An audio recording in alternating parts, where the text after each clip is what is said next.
poder estar na casa do Senhor. Nós tivemos um culto ali na terça-feira, né, na sede, muito bom, maravilhoso, uma palavra poderosa, e com certeza eu fui edificado de energia. Quase que não fui, né, a chuva que atrapalhar, mas foi tempinho gostoso, mas foi muito bom. Irmãos, nós tivemos o privilégio, né, de poder mais uma vez estar aqui. E a gente sempre tem como privilégio, nós temos que ter como privilégio ter uma oportunidade. Então eu quero compartilhar com os irmãos essa noite uma palavra muito conhecida, que é o Salmo 23. E quando nós temos alguém que não é novo convertido, né, como o pastor sempre fala, né, quando o camarada não é novo convertido, já está quase 30 anos na estrada, e quando vai pregar no Salmo 23, ele diz, não preparou a mensagem, então pegou um salmo fácil. Vai pegar no Bartimeu, que nada a ver com o nome, olha, Bartimeu, pensando assim, até parece que eu me senti dessa forma quando eu ouvi pregar, e Deus me trouxe aqui no Salmo 23, mas somente no versículo, que é o versículo número 4 do Salmo 23. E nós vamos ler e meditar um pouquinho, falar um pouco sobre essa passagem do Salmo 23, do versículo 24. A minha tradução aqui, ela, quando eu estudei, estava lendo, né, algumas coisas acerca desse versículo, a minha tradução aqui, ela não é, talvez não vai bater com a sua, que era a nova versão internacional, e eu prefiro mais a outra versão desse versículo. Então, se eu errar aqui na leitura, porque eu estou lendo na versão Ferreira de Almeida. Mas vamos ler então o Salmo 23, somente o versículo de número 4. A minha Bíblia diz assim: mesmo quando eu andar por um vale de trevas e morte, não temerei perigo algum, pois tu estás comigo. A tua vara e o teu cajado me protegem. Na sua pode estar assim, que é uma tradução que eu prefiro: ainda que eu andasse pelo vale da sombra da morte, não temerei mal algum, pois tu estás comigo. A tua vara e o teu cajado me consolam. Amém? Louvado seja o nome do Senhor. Espírito Santo do Senhor, nós te louvamos, te adoramos, escolhemos este momento para estar aqui na tua casa, Pai, porque nós queremos ouvir a tua voz, queremos continuar sentindo a tua presença. Então a tua palavra, Deus, foi lida, agora que ela possa ser ministrada no nosso coração, e que ela comece do altar até o último banco dessa casa. Comece da primeira pessoa aqui, Deus querido, e possa inundar todo o coração que está aqui dentro dessa casa nesta noite, porque a tua palavra tem poder, esquadrinha, ó Deus, o mais profundo do nosso entendimento, esquadrinha a nossa alma, Deus, todo o nosso ser. Então nesta noite, faça com que essa palavra, Deus, venha penetrar profundamente dentro de nós e fazer morada, continuar fazendo morada. É o que nós pedimos no nome de Jesus. Amém. Louvado seja o nome do Senhor. Irmãos, como nós bem sabemos, Davi, ele foi um grande rei em Israel, mesmo sendo de pequena estatura. Davi, ele foi chamado já um jovem, caminhando da adolescência para jovem, ali nos campos do seu pai. Davi, ele tinha um propósito com Deus muito antes de ser ungido rei de Israel. Davi, em toda a história que Davi, ele começa agora a se destacar depois da morte do gigante Golias, mas Davi, no seu anonimato, ele já tinha uma experiência, ele já tinha um contato com Deus de Israel. E agora Deus ouve a voz do povo que pede um rei. Eu quero um rei, nós queremos um rei. Os filisteus, quando pelejam conosco, quando vai a batalha contra nós, os amonitas, ali todos os cananeus, quando vão a batalha contra nós, sempre tem alguém que está se destacando na frente deles. Há um homem de destaque, há uma pessoa acima da média, e esse era o rei daquelas nações. Cada nação tinha um rei que se destacava nas batalhas. Israel começou a observar: nós não temos um rei, mas se esqueceram que quando iam para a batalha, a arca da aliança ia com eles no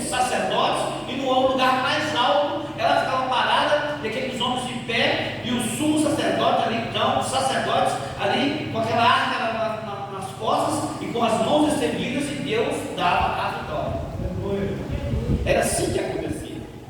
O rei de Israel era aquele homem que estava montado a cavalo, com a espada, com a lança, com o escudo poderoso e com vários homens ao seu redor. O rei de Israel era e sempre será o Deus Todo-Poderoso. Mas só que aquele povo não entendia. Eles queriam um rei, eles queriam tocar no rei, eles queriam ver um rei. E agora eles pedem um rei. Isso entristeceu o coração de Samuel, que foi um grande profeta naqueles dias. Mas aí você conhece toda essa história. Deus agora permite que Saul venha reinar. E Saul reinou durante 40 anos em Israel.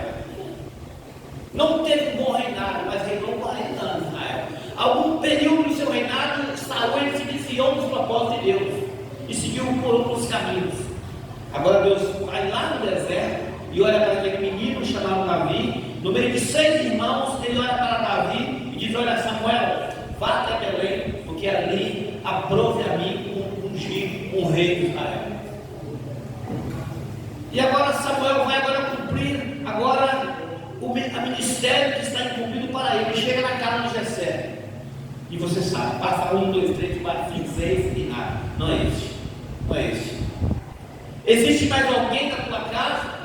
Você só tem esses, não tem mais filhos? Eu não posso estar enganado. Talvez ali o Espírito agora começa a ter uma guerra dentro de Samuel. Ele não entende, mas como Deus, o Senhor me trouxe até aqui para ungir um rei, e todos os filhos se passaram, e o Senhor não tocou, não testificou no meu coração. O Senhor não falou que seria, quem será esse homem que até agora não apareceu? Então agora, olha, você tem, por acaso, você tem mais algum filho?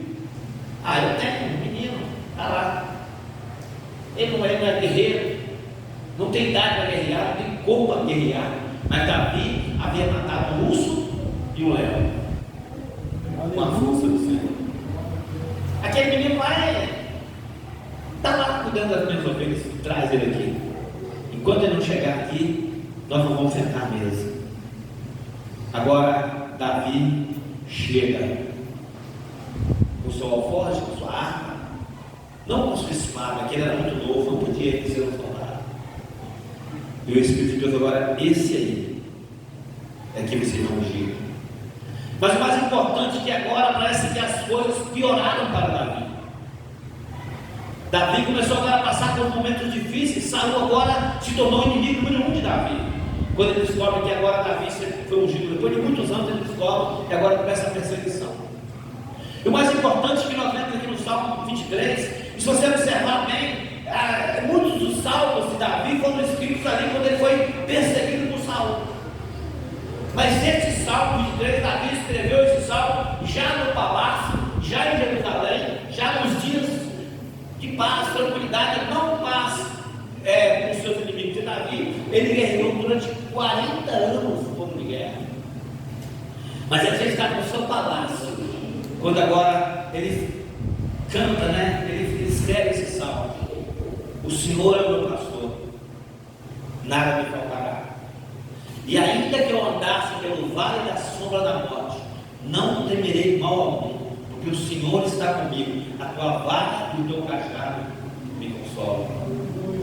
Davi agora, você vai olhar para esse salmo, dá-se a entender que Davi agora estava ali, tinha acabado de passar por uma situação, estava tendo uma experiência com Deus. Não, Davi já era rei por muitos anos em Israel, talvez 20 anos ou mais.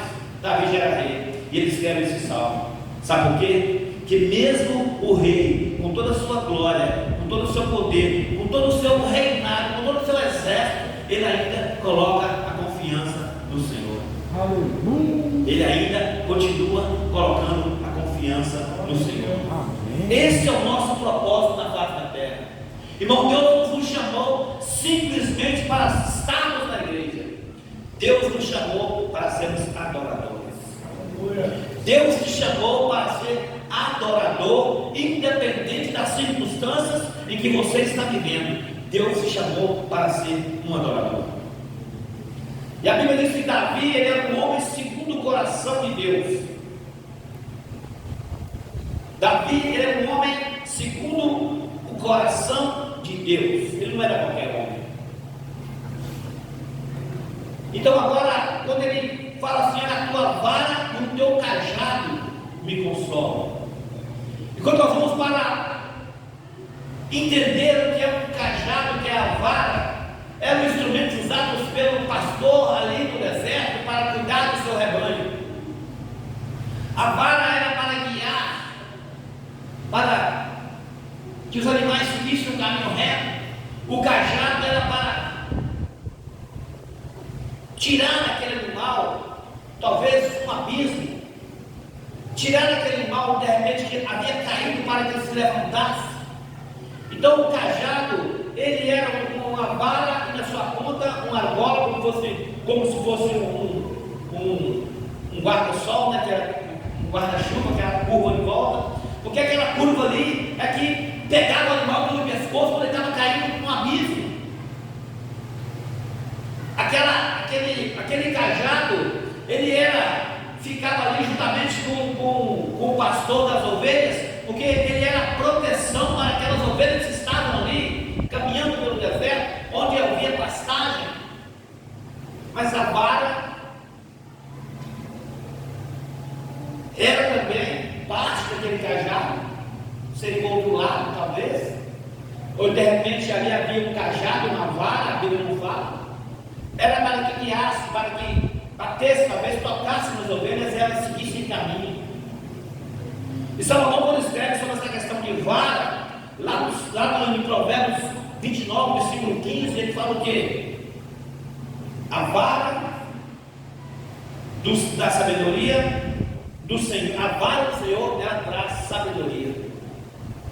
A correção do Senhor, ela traz sabedoria.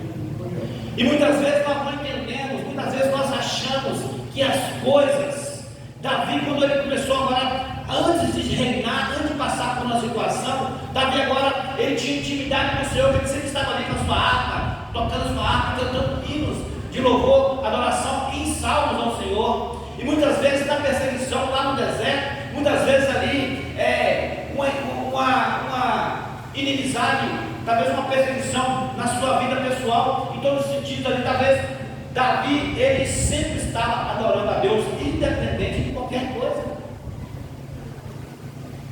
E quando ele fala, Senhor, a tua vara e o teu cajado, eles me consolam, eles me dão consolo, eles me dão paz, me dão alegria. E nós, muitas vezes, nós estamos cientes daquilo que Deus tem para nós. Você tem que estar ciente do que Deus tem para você. Mas muitas vezes nós queremos que Deus faça a minha vontade. Senhor, se o Senhor não fizer a minha vontade, eu não vou conseguir, eu não vou prosseguir na caminhada. Senhor, se isso não for determinado da forma que eu quero, eu não vou conseguir, eu não vou prosseguir na caminhada. É como se Deus fosse um boneco e eu pegasse aquele boneco e colocasse onde eu quisesse colocar. É como se Deus fosse um objeto que eu pudesse pregar na minha parede e amanhã já cansei, agora vou colocar em outro lugar. Agora não quero mais. Mas quando nós colocamos a nossa confiança no Senhor, independente da situação a qual nós vivemos, Ele é poderoso para fazer infinitamente mais daquilo que nós pedimos ou pensamos. Essa é a vontade de Deus. Essa é a vontade de Deus. Quando Jesus está ali conversando com aquela mulher na beira do poço de Jacó, no João capítulo 4, ele fala assim, mulher, mas Senhor, aonde nós vamos adorar o Senhor? Em que lugar? É aqui? É em Jerusalém? É em Samaria? Em Jerusalém? Os verdadeiros adoradores. João 4, 24. Os verdadeiros adoradores me adorarão em espírito e em verdade. Os verdadeiros adoradores me adorarão em espírito e verdade. Talvez aquela mulher não entendeu nada dessa palavra, sabe por quê? Porque ainda o espírito ainda não havia se derramado. Mas hoje nós entendemos o que é adorar o Senhor em espírito e verdade, porque Ele habita em nós, Ele está dentro de nós. Mas as circunstâncias do dia a dia não podem nos impedir de sermos adoradores, porque os verdadeiros adoradores, eles são reconhecidos, porque eles adoram o Senhor em meio a qualquer situação. Adorar o Senhor, irmão, não é somente louvar a Deus, cantar hinos maravilhosos. Adorar o Senhor não é somente estar na igreja, vir aqui hoje é quinta-feira ou vir. Não. Adorar o Senhor somos ovelha do pasto dele, que nós somos especiais para ele, que nós somos tudo aquilo que ele almeja trazer para si próprio. Adorar o Senhor é entendermos que nós somos importantes em qualquer situação que nós estamos vivendo. Adorar o Senhor é adorar a Deus quando nós estamos vivendo dias de bonança, de alegria. Adorar o Senhor é quando passamos por dificuldades, por adversidades. Adorar o Senhor independente de qualquer coisa. Glória a Deus. Eu tive um sonho essa noite. Irmãos, eu não acredito muito nisso. Eu sou meio ascético. Estou pedindo a Deus, Senhor, me dá discernimento desse sonho. Então, irmão, eu sei que ele foi Deus querendo se comunicar comigo. Sabe por quê? Porque Deus comunica através do sonho. Lembra de Salomão? Quando Salomão pediu a Deus sabedoria para guiar aquele povo, não foi Deus vindo lá no templo, não, foi em sonhos. Salomão, em sonhos, Deus apareceu para ele e falou: pede o que você quiser. Salomão já tinha tudo, já era rei, era o mais rico da face da terra. Senhor, eu quero sabedoria para guiar este povo na tua presença. Salomão não vou dar a você essa sabedoria, não. Vou te dar a você sabedoria em todos os reinos da terra, toda a riqueza da terra. Tudo que há de melhor nessa terra vai ser seu. Então, irmãos, quando nós colocamos o propósito de Deus em primeiro lugar na nossa vida, venha o que vier, nós vamos estar fortalecidos, porque é Deus que te fortalece. É Deus que te fortalece. É Deus que te dá graça, que te dá unção, que te dá ousadia, que te dá coragem, que te dá resiliência, dizendo assim. Nós temos que entender que quando nós deixamos o Senhor de lado, as nossas forças, elas se esvariam, se acabam. Nós perdemos o sentido. Mas quando nós somos fortalecidos através do Espírito Santo, mas como ser fortalecidos através que Deus possa me fortalecer? Através de da busca. Buscar como? E muitas vezes eu acho que buscar, olha, vai ter oração na igreja hoje, vou lá orar porque eu estou buscando a Deus. É muito bom. Muito bom se nós orarmos todos os dias dentro da igreja. Mas só que o mais interessante, a gente está entendendo isso, que as coisas, irmãos, estão acontecendo de uma forma, de uma velocidade tão grande aí fora, que nós não temos mais tempo de estar na casa do Senhor. E muitas vezes, quando nós temos tempo, nós inventamos desculpas. É assim que funciona.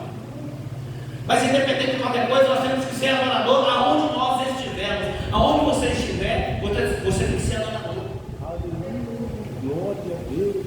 Davi, ele quando deixou de ir para a guerra, ele perdeu a batalha.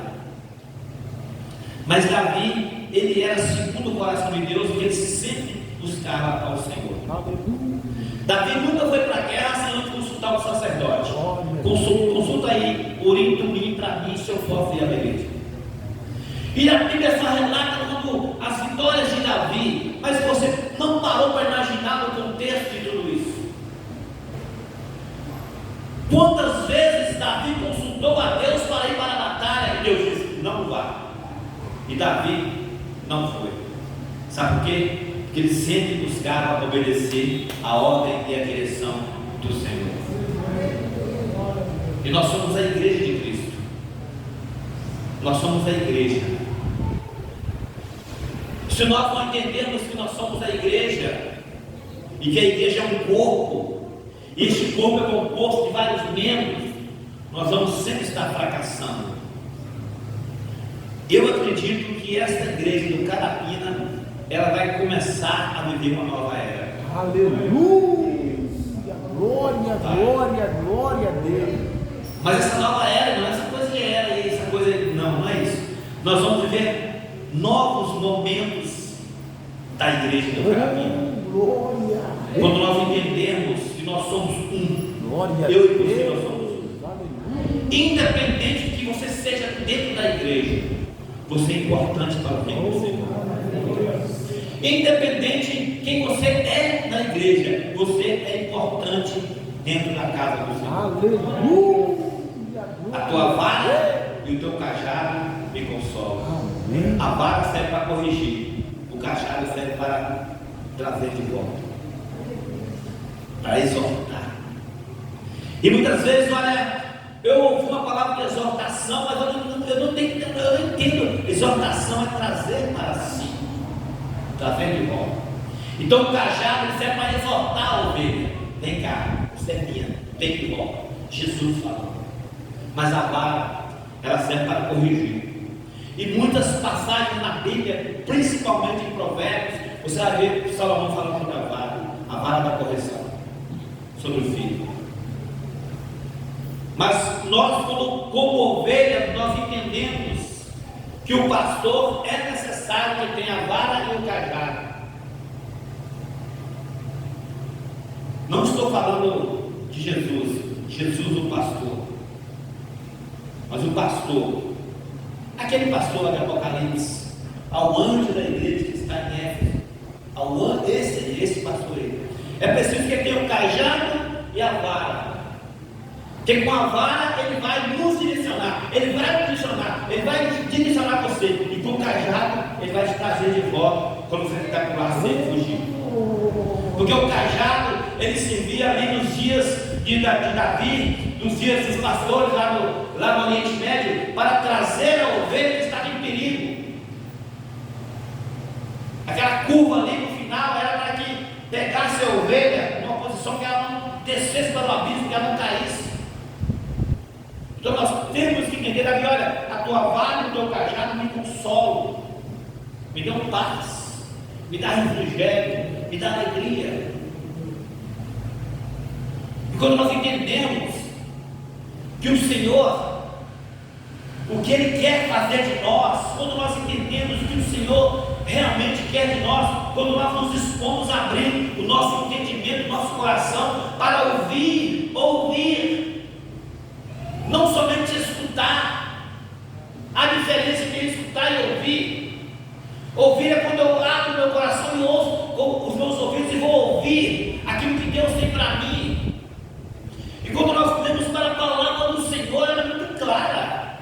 A Bíblia diz: nesse mundo tereis aflições, mas tem de bom ânimo, eu venci. Aleluia. Você também pode vencer. Glória, glória. Mas muitas vezes as nossas aflições, irmãos, nada mais, nada é do que os nossos próprios prazeres que nós temos dentro de nós, a nossa carne.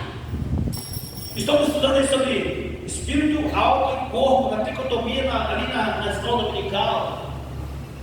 Então muitas vezes a nossa carne, ela nos leva a uma situação tão assim, que nós entendemos que às vezes quando eu deixo que essa carne comece a reinar a grau a mais dentro de mim, agora eu não começo a entender nem aquilo que Deus quer para mim.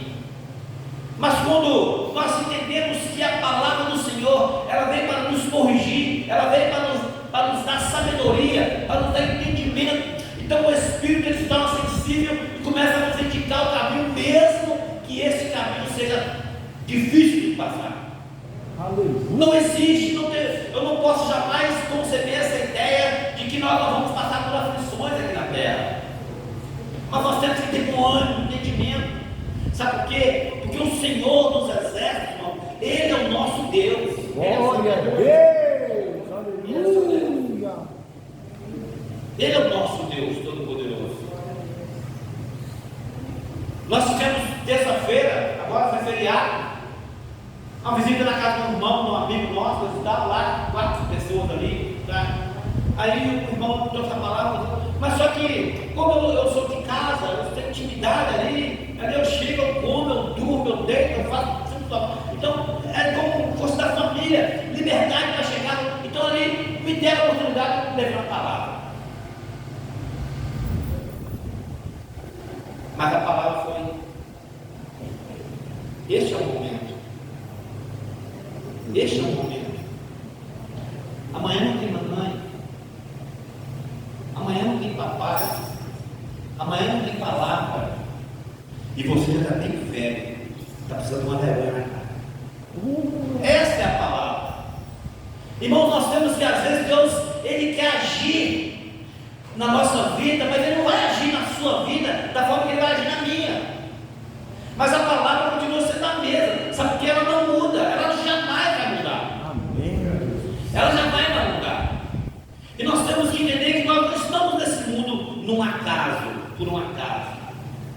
Deus tem um propósito na sua vida aqui nessa terra. Qual é o propósito de Deus? O que Deus tem para mim? O que vai acontecer comigo?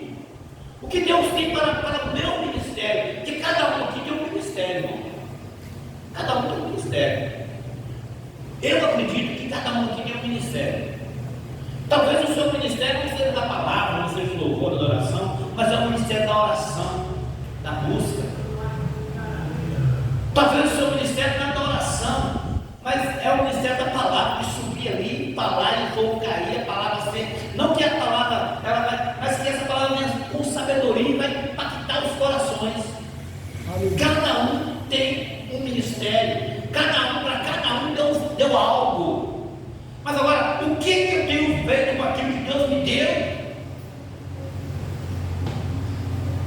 As tribulações têm deixado a ventania, o vendaval, tem levado para longe de mim aquilo que Deus me deu. Um dia eu estava num culto da igreja batista, que eu ouvi ali, uns anos atrás. Cheguei, mais santo que todo mundo, chateado, sentei lá no meio da igreja. Irmãos, eu nunca sentei no meio da igreja, às vezes, uma ou duas vezes, quando eu chego atrasado, mas eu gosto sempre que você sentar na frente. Acho que é para aparecer nessa hora. Sempre que você parece que alguma coisa me puxa para frente, você fica sentando para cá. Nesse dia eu sentei lá no meio, não era acostumado. O pastor acha estranho, você sentava no meio do seu lugar aqui na frente. Aí eu pensei, murmurando na igreja, o louvor, adoração, e murmurando, aquele negócio, ninguém me ama, ninguém me quer. De repente, irmãos, como se fosse uma coisa real, não foi sonho. A cortina do altar abriu. Aí foi um telão, do tamanho daquele que eu costumo ligar quando a gente ouvir os louvores, né? Abriu um telão ali de 160 polegadas, mais ou menos, ali, na parede da igreja, e começou a mostrar o meu passado. Eu estava sentado no louvor e eu vendo eu lá, ó. Tudo aquilo que tinha acontecido comigo, quase tudo, foi muito rápido. E no final, quando Deus me deu aquela visão ali, que eu vi tudo aquilo, e Deus falou para mim assim: olha, quem aqui pagou por você o preço? Ninguém sabe. Foi eu. Então não tem desculpa, que é o irmão que fez, que é a irmã que fez, que é o fulano que fez. Não tem desculpa, sabe por quê? Porque quando, irmãos, tem a convicção disso, quando o irmão cruza seu caminho, quando, não que ele queira, às vezes ele não quer prejudicar, mas quando alguém cruza seu caminho para prejudicar, o próprio Deus não vai permitir. Ai de mim, querer entrar no ministério de alguém, querer prejudicar o ministério de alguém. Ai de mim, querer se prejudicar na adoração. Ai de mim, querer prejudicar no louvor, na pregação, seja qual for aquilo que Deus tem na sua vida. Ai de mim, eu tenho convicção que eu vou perecer. Talvez não carnalmente, mas espiritualmente a minha vida vai. Então nós temos que entender que cada um de nós temos um chamado. Nós somos diferentes um do outro. A nossa personalidade não é a mesma. A nossa personalidade é diferente uma da outra. Nós somos diferentes, mas somos um só corpo. Aleluia! Este é o propósito. Glória a Deus! Ainda que você ande pelo vale da sombra da morte. Sabe o que é vale da sombra da morte? Eu falei sobre a corça aqui no dia da esquina, uma curiosidade sobre a corça. Assim como a corça anseia por águas. Olha só, irmãos, o que Davi diz? Assim como a corça anseia por águas, meu coração anseia pelo Senhor. Glória a Deus! Agora, por que a corça anseia pelas águas? Agora, por que Davi diz: olha, ainda que eu ande pelo vale da sombra da morte? Lembra de Gideão? Lá em Juízes. Gideão agora é chamado para guerrear contra os midianitas e vencer aquele povo que está oprimindo eles. Mas só que Gideão começa agora a dar desculpas. Senhor, eu não tenho condições. Mas na Bíblia diz que Deus chama ele de varão valoroso, malhando trigo no lagar. Lagar não é lugar de malhar trigo. Lagar é lugar de pisar a uva, fazer o vinho, que é lugar só arredondado. A eira, sim, é o lugar de espalhar o trigo, que era um tapetão, uma terra batida, como um campo de futebol, bem plano, ali se colocava o trigo. Mas agora Gideão, com toda a sua estratégia que Deus tinha dado, olha, eu não vou malhar trigo lá na eira, porque é o seguinte, os inimigos vão ver, vão chegar para os montes, vão olhar lá o campo, vai ver lá, vou malhar lá no lagar, porque não era de vinho. Agora não tem mais moço, não tem vinho, então não malha o trigo lá, porque lá eles jamais na sua mente vão imaginar que estou lá, que lá não é lugar de malhar trigo. Então agora o anjo do Senhor vem daquele homem, olha só a sabedoria, agora já aparece na hora, esse aí é que eu estou procurando para libertar o meu povo. Um homem cheio de graça e sabedoria. E agora Deus começa a trabalhar. E quando falamos sobre o Vale da Sombra da Morte, era uma região tenebrosa no deserto, onde os inimigos ficavam à espreita entre as rochas e as montanhas, e aquele vale era um lugar bem assombroso, que era deserto, mas ali havia água. Ali havia água. Lembra quando Gideão agora separou os 300 na forma que eles foram para beber água? Porque o povo sabia, os soldados sabiam que quando chegavam nessa região do Vale da Sombra da Morte, porque que ali havia inimigos à espreita, em volta, vigiando aquele poço, para que quando as caravanas viessem beber água das seus animais, eles saqueavam, eles invadiam, tomavam ali. É por isso que os soldados de Gideão, quando foram beber água, foram como um cachorro lambendo, olhando para os lados e com a mão na espada, observando: se o inimigo vier, eu vou derrotar. Se o inimigo vier, eu vou tomar. Eu posso ir ali, e então ali eles ficaram na espreita ali, mesmo naquela ação ali, aqueles 300 homens ficavam observando. Amém. Então Deus viu: esse aí que eu quero para o Vale da Sombra da Morte, onde só há um lugar terrível para se passar. Os viajantes temiam quando chegavam numa região dessa. Então, agora, Davi, agora ele pensa: mesmo que eu passe por esse vale da sombra da morte, eu não vou temer mal nenhum, porque o Senhor me protege, o Senhor está comigo. Então, irmãos, nós entendemos que o Senhor nos protege em qualquer circunstância da nossa vida. Por mais que nós vamos sofrer vivendo aqui na nossa carne, nós vamos saber que nós temos um Deus que cuida nas mínimas coisas. Nas mínimas coisas. Então Davi, em todos os salmos dele, ele nos traz muito conhecimento para o nosso entendimento. E nesse salmo ele fala: ainda que eu ande por este lugar, eu não vou temer mal nenhum, porque o Senhor está comigo. E o Senhor está com você. O Senhor está na sua casa. O Senhor está na sua família. O Senhor está no seu trabalho. O Senhor está no seu dia a dia. O Senhor está no seu salário. O Senhor está no seu almoço, na sua janta, na sua festa. O Senhor está em tudo aquilo que te pertence. E o Senhor está no seu chamado. O Senhor está no seu chamado. Talvez você não entendeu ainda, ele está no seu chamado. E eu tenho convicção disso. O Senhor está no chamado de cada um. Mas muitas vezes, irmãos, quer saber o que acontece? Muitas vezes eu quero um chamado que Deus me deu. Aí eu não quero fazer o chamado que Deus me deu, eu quero fazer aquilo que eu quero. Estou enganado. Às vezes Deus me chamou para ser mais um, mas eu quero ser só um. Eu quero ser só um, não funciona. Não funciona. Então a igreja, é por isso que eu creio, eu tenho convicção.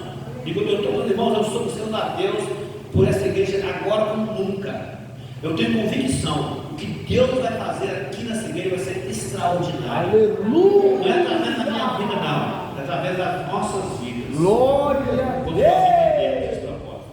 Quando você entender o propósito que Deus, o sobrenatural de Deus, que Ele tem para realizar aqui nessa igreja. Amém. Sabe por quê? Que nós sempre fomos desprezados. A verdade é essa. Está filmando? Nós sempre fomos desprezados.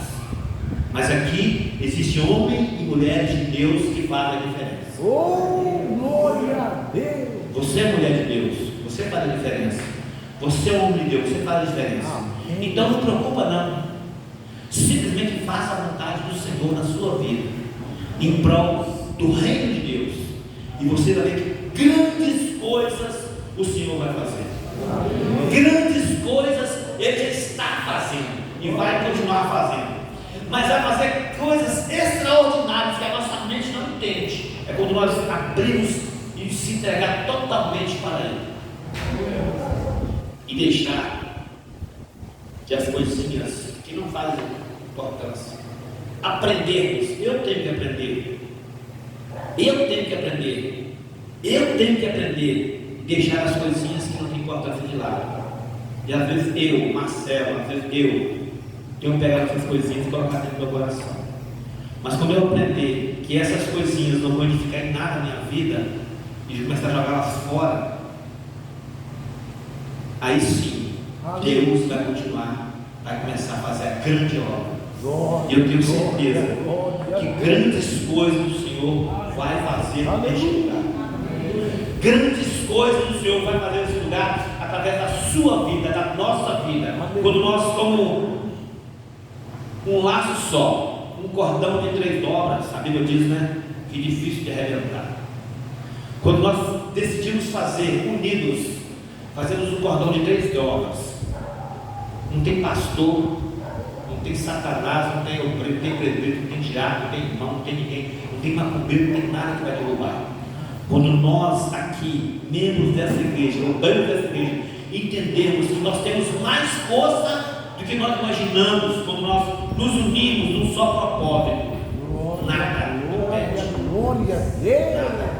nada pode impedir o agir de Deus, quando eu me entrego para Ele totalmente, mas é totalmente, nada pode impedir o agir de Deus, ainda que eu ande pelo vale da sombra da morte. Talvez você está sentindo que está abandonado, mas não se esqueça que existe um Deus todo-poderoso. E o profeta Naum falou lá, né? Que ele tem a nuvem é o pó nos seus pés. Ele tem o mundo na palma das suas mãos. Esse é o Deus que você serve. Ele está te observando. Ele está vendo a sua atitude. Ele está vendo a sua vida. Ele sabe a hora certa. Ele sabe o momento certo. E para que isso acontecer, ele vem tocando devagarzinho, através do Espírito Santo. Olha, eu quero tirar essa. Vamos tirar esse aqui. Vamos colocar ali. Vamos fazer assim. Esse é o Espírito Santo. Aleluia. E quando eu entendo isso, quando eu deixo que isso aconteça na minha vida, no particular, eu vou começar a contagiar. Glória a Deus. Eu vou começar a contagiar as pessoas no propósito. Então, irmãos, como igreja do Senhor Jesus, para encerrar, como igreja do Senhor Jesus, parte dela que está presente aqui, vamos buscar um propósito novo. Vamos buscar. Não que vamos agora, agora mudei, não é isso. Vamos colocar no nosso coração o amor verdadeiro por esta obra, por esta casa, por esta igreja. Quando eu falo casa, eu estou falando parede. Esta igreja é eu e você, nós aqui. Vamos entender que nós, quando estamos ligados, nós somos mais do que vencedores. Nada pode nos deter. É como um exército poderoso na batalha. Pode levantar qualquer Satanás que ele vai cair por terra. Aleluia! Ele vai cair por terra. Eu vou dizer agora aqui, ele vai cair por terra. Ele vai cair por terra porque você está aqui. Eu estou aqui. Nós estamos aqui. E qualquer Satanás que levantar vai cair por terra. Sabe por quê? Porque nós temos um propósito. Nós temos um propósito que é experimentar as boas dádivas dos céus antes de chegar lá. Nós temos que experimentar. Amém? Que Deus complete no seu coração essa palavra.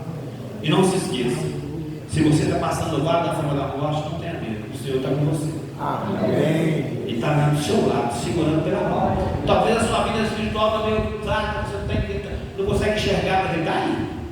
Ele está aí.